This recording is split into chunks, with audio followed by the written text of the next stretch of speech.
Look at this. This is gonna be so great. Kind of what it looks like behind the scenes. A couple tripods. Things are more secure, although we don't have any wind. Blue skies. I'm under the canopy of the vehicle. We'll add in some additional lighting here in a second. Give an old Louie a warm up. Oh, whoa, whoa, whoa, whoa. That's right, Scrap Masters. Sewing in the great outdoors, the solar sewing Sequoia. I am 3 days into an amazing camp out, so I apologize for the appearance, but I am having the time of my life. As promised, let me pay attention to my bobbin here. And yes, we are gonna roll and spin right now for week 22. Are you ready? Let's get started. Oh, and that is right, folks. Welcome back to Sew Well with Rob Appell, your crazy host in the great outdoors. I am so blessed to be here. Sanford, my solar sewing Sequoia, almost 350,000 miles, built as an overlander-ish. I don't want to claim it too big because it's on a budget, but boy, do I love it. Been out here for a couple of days, like I said, and I am ready to do block 22 with all of you. We're gonna do what we can in the great outdoors. So if you're just catching this video for the first time, welcome to the channel. This is something I absolutely love doing, is sewing outside, but this isn't what we always do here. So make sure you're subscribed. If you're watching this as the premiere Friday, 2 p.m. Pacific, 5 p.m. Eastern, please type along with us in the chat. It's super fun. I would like to know how many of you are campers. And if you're campers or glampers, let us all know this week. So I have things kind of sequestered and secured so that I can control what's happening outside a little bit. There's no real wind. It is quite chilly out. So let's get to this here. We are going to take the 6-sided die and I'm going to roll it into my bucket so it doesn't go all over the place. And we're going to see what number we land on here. And I said last week, if we get a 1, we're doing something else. Ha! Look at that. It's a 1. So let's try something else. All right, I'll call that a 3. What do we have for block 3 this week? Well, it's the same as we'd have for block 3 most weeks.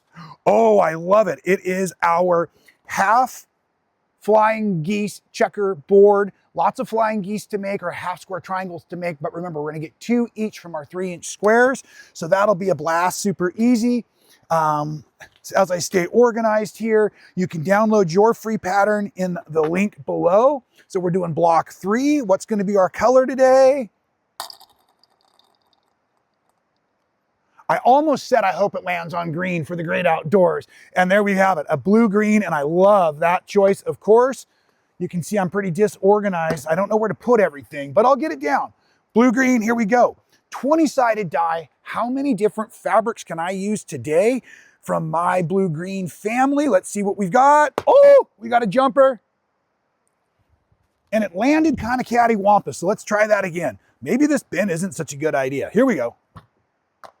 Oh, ooh, I love it. I'm gonna call it 15, folks. This is awesome. So now with that, I want my blue green, and I believe I've been kind of using this in the past on my other low volume neutrals. So I'm definitely using this one today as fabric 1 from the Groundworks, a personal challenge and choice for me. So now I can set these aside. And I have an additional color wheel here if I need that I can set over here to blue-green to guide me through my bin of fabric choices. With that said though, let's break down this block a little bit, right? Like I'm thinking here within the blue-green family, I can go ahead and use that as all of my light pieces. So about half of the quantity of the 15 can be from that blue-green family today, and I'm gonna love that. So we're gonna go over here, and I'm gonna start to pull a bunch of my blue-greens through this palette here, this range. Let's count them out. 1, 2, 3. That's different, so there's 4, 5, 6 and 7. So that's terrific. Now, I don't have my other samples with me, I don't believe. Maybe they're buried in the trunk show. And I'm trying to remember, this is that piece, this is that key block that could give us that 4th direction. So I think I've got one that goes into the oranges and one that goes kind of greens. And I think I've got one that goes kind of purple. So let's go. into these fuchsias this week. I just love these color combinations. Let's do this. I think this is going to blend between our orange side and our purple side nicely, and it will complement our green side if that's what I have. Can you believe it? I don't remember what I have, but that's the fun of what's going on here, the organic block building. So let's see how many fabrics this makes for us now. There's not as many in this palette, but that's okay. So if I was at 1, 2, 3, 4, 5, 6, 7, 8, 9, 10, 11, and 12. I need 3 more. So it's going to get a little purple, but I'm not opposed to it. We don't have to use a bunch of them. Here we go. Okay. So now, because I am working in more of a confined area, I'm going to work a little process of elimination today. Meaning, I'm going to choose which of my quick squares I've got here that have already been pre-cut down to my 2.5. That's the other working size. So I can find some of these as I go through to represent. And technically of these squares, I'm going to need, those will be the mediums. So 1, 2, 3, 4, 5, 6, 7, 8, 9 different of these squares. So there's 1, 2, let's see if we can use them all as the goal, right? 3, and we'll cut the rest down. I'm going to save that one for the half square triangles. So we're going to cut these down.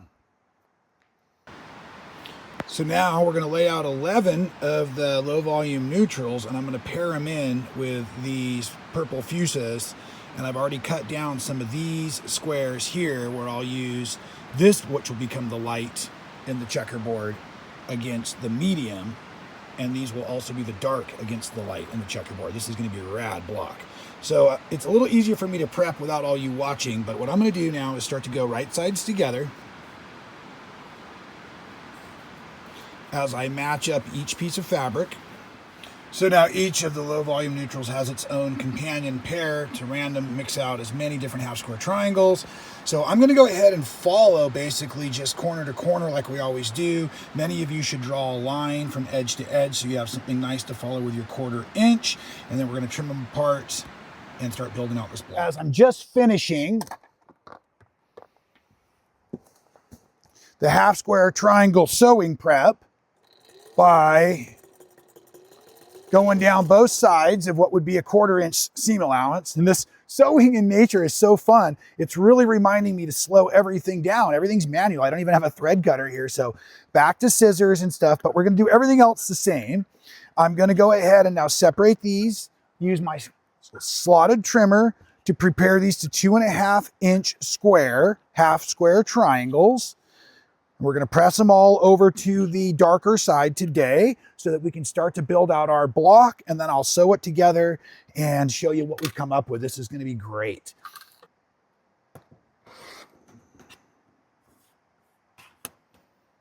So separate, rotate using the 2.5 inch mark if you're using your slotted trimmer, and then just manually, or use the slots, dog ear those corners. I need to slow down. I've got a little bit of flex in my table, and let's talk about this. You know I love to do my workshops, right? And this is one of the things I actually see at workshop a lot, is a setup that's not natural for you, and or a table that bounces or flexes too much. A lot of us have those wonderful lightweight tables that we can move around at our community centers and whatnot, but you can see I'm kind of struggling. So why not just take a moment and move this out of my way here, get myself a little bit more space. I've accidentally left my mat. Here's a good trick for all you new quilters out there. I've left my mat in my vehicle as I've been traveling in a suitcase with weight on it. And I can actually see now the bar in the suitcase, because I thought keeping it on the bottom would have been wise, but no, I should have left it stacked flat between some quilts or just flat on the table of the sewing sequoia here as I was traveling, because it does have a bit of a bow. So now I've got a bow in my mat and I've got a flex in my table, which is causing for some pretty inaccurate cuts. Now, another thing I teach in workshops is always have a good excuse prepared, right? That way, if anyone ever questions your work, you can say, oh, no, my mat is bowed and my table's wobbling. And Please don't let a dull cutter be your excuse. That is no excuse for anybody. So anyways, let's go ahead and trim these through, and then let's get back to designing. Oh my gosh, some of these seams are atrocious. That's gonna be my other excuse for the day. I haven't had Louie, the sewing machine, out in a while, and I can see some of my tension early on was off. As I continued to adjust it, didn't want to really try to over-explain that to y'all. And then the other thing is just some wobbly seams. You know, I guess I really am spoiled at home by my wonderful machine that I have there. But because I'm out here literally sewing on a little backup battery built into the vehicle that can be charged by driving or by solar, that I'm using as little energy as possible. As a matter of fact, I didn't even turn on my little battery light there that I added on. So the only time this machine actually drains power from my system here is when the needle is going up and down. So that's why I don't have one of my other bigger straight stitchers with me, is they drain power constantly, and they drain a lot more power as well. So anyways, that's just one of my tricks, as well as I like the fact that it slows me down. And here's the story as I'm picking up my scraps, and we're going to start pressing over these blocks here. I have literally been camping in the backcountry of Oregon for 3 days, enjoying myself on my way to go teach up in Hillsboro and in Willamette Quilters. We're going to have a wonderful time. I actually am on stage this evening. Oh, see, got the nice shirt on and everything. Here we go. We're rolling into the Quilt Guild. This is how we do it, folks.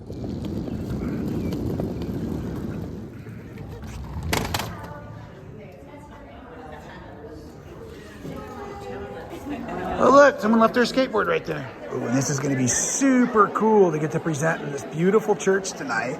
And apparently they'll go ahead and lay all of the quilts over one of the rows of pews so people can enjoy them afterwards. So this is going to be amazing, super fun. But I will say, for me, the stage, the venue, the setting really changes things. This feels like pro status in a way, which is fun because it actually, the volume in here is going to be really good. The lighting's going to be really good. So anyways, we're on tonight, Hillsboro. We're on. I hope you're all doing great out there. I'd love to hear what you've been up to this week. This is going to be fantastic. I don't believe I'll have the opportunity to do week 20, what would be 3 in the bush. But if I do, we'll have another block. Really excited to get to be doing all of this. Traveling a lot. If you'd like me to come to your quilt guild or your event, please hit me up. robappell.com is my email address. Checking out everything that's going on over at robappell.com. Fabric should be arriving really soon. My new and newer and newest worlds, the Groundworks collections. So I'll be able to offer those for purchase on robappell.com as well very soon. I'm thinking I'm just going to do yardage cut, half yard cut, and then maybe bundles. I'd like from you all to let me know, especially my loyal typers out there chatting along with us. Please let me know what you prefer cut-wise, because I may end up spending a couple days just pre-cutting a bunch so that I can facilitate the orders quicker when I'm in and out of headquarters, if that makes sense. All right, let's get ourselves reorganized for design now and stitching. So I'm going to bring that back over. Earlier, I found my 1/4 inch and then I marked with my magnetic and this blue, there we go, tape. So I could now be right on a 1/4 inch, because even though the half square triangles were stitched a bit wonky, they were still trimmed to nice. So this should be able to design out really good here. So I'm going to start with the flying geese, the dark ones pointing up and out, and try to use different ones as often as possible so that they don't all end up kind of like the same locations. And it's going to build 2, 4, 6 down, right? 1, 2, 3, 4, 5, 6 down. And 6 across.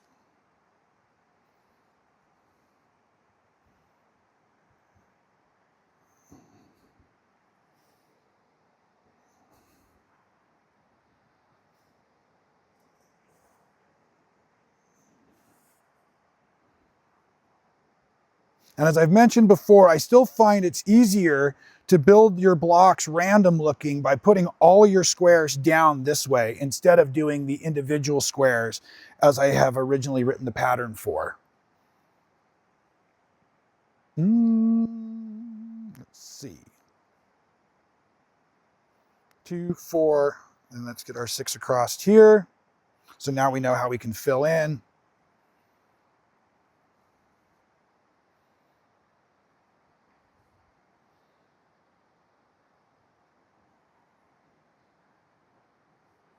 Okay, that looks pretty great. Like that. Oh, that is going to be pretty. I can see it already. And now, folks, remember, this stays the white fabric here. So that means that the next ones that go in these sections are still going to be my darker colors. So now I'm going to start to integrate these.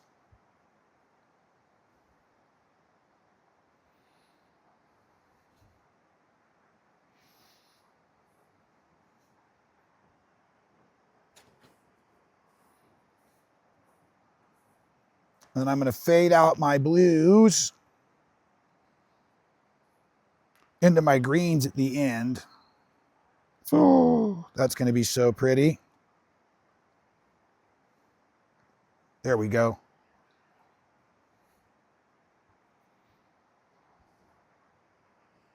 Like that. Okay. I see it. I see it. Let's end over here on this one as well. Keep our eye going back and forth. Oh, yeah. Oh, that is rad. I love it.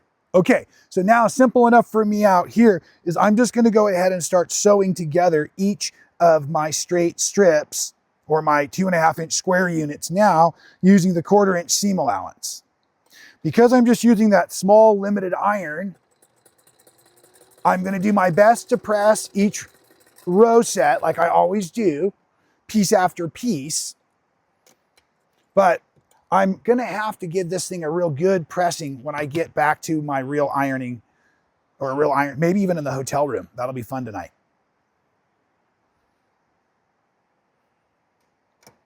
I love the way these colors are coming together. And my goodness, if you've never put fabric outside, don't leave it outside, but boy, look at it outside. It's incredible.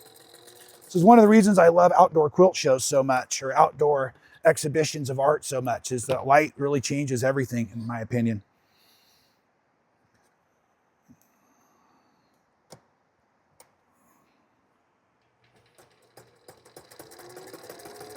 Okay, so if you're new joining in right now, we were talking in the chat group earlier, is how many of us are campers or glampers?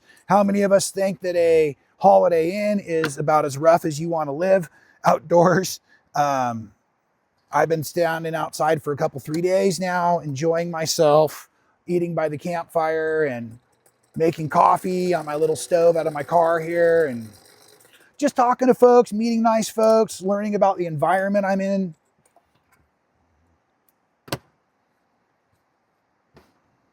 Only ones we really have to pay attention to is those half square triangle pieces. Everything else is a square seam, so kind of randomly stitch along if you need. If you fussy placed any of your squares, of course, make sure your orientation's on, but sewing is pretty easy at this point on.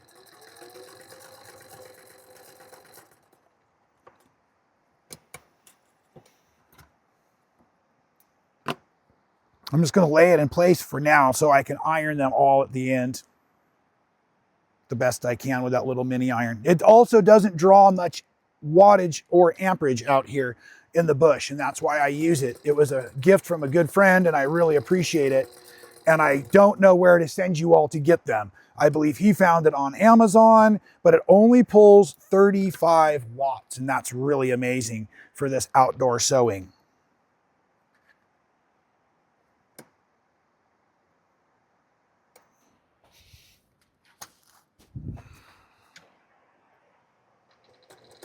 Okay, so as I'm putting on this last block, this last unit into this row here, I want to explain again a little bit in case you haven't seen me do this before, but I iron each row in opposite directions so that the blocks crisscross on their seams. So for this one here, and this actually makes it easier with my little mini iron, I'm just going to hold it up in the air, let the heat flop it over, as I've done with these other ones already down here. And then the trick is, for the next row, I'm just rotate it before I start to press. So I'm still pressing those seams over, like yay. Then you just need to remember to double check your orientation here. Make sure everything's dialed in. And once again, we're going to start here, folding that over. And now my seams are really nicely going to interlock. And I'll keep doing my 1/4 inch seam allowance as we finish out this block together. I certainly hope you've enjoyed sewing in the great outdoors with me today. I'm going to take a moment and try to add a little bit of heat into my seam so that I can just kind of keep everything out of the way. I know it's going to need a final pressing in the hotel room or when I get back to the headquarters. Not too bad though for sewing outside. And like I said before, I just absolutely love the colors. Make sure I've got it. 1, 2, 3. Okay, we're coming into the last rows here, the last seams. I'm afraid I might have missed some of that on the side camera. Lots going on out here today, and I'm so blessed that you were here sewing in the great outdoors with Sanford and I, the Solar Sewing Sequoia, Rob Appell, so well, and just having a time of my life, enjoying teaching, sewing, quilting, all over the place. I think this block turned out amazing. Super excited to share it with all of you. If you haven't yet subscribed to the channel, please do so. Visit my website, robappell.com. Send me an email, rob@robappell.com. Let me know what you think of the comments, content, that kind of stuff. Here we have our incredible block. I think it goes this way. I think it goes this way. I think it could go this way. It can go any way. That's the awesome part of it. Super, super excited the way this has turned out today. So I need to pack up quickly and hit the road as I head off to Hillsboro for a trunk show and a wonderful gathering of quilters that I get to spend with folks for the next several days. I'll make sure I capture footage of that, blend it all together for this great road trip adventure. Thank you all for spending some of your time with me. Until I see you all again, folks, please stay well.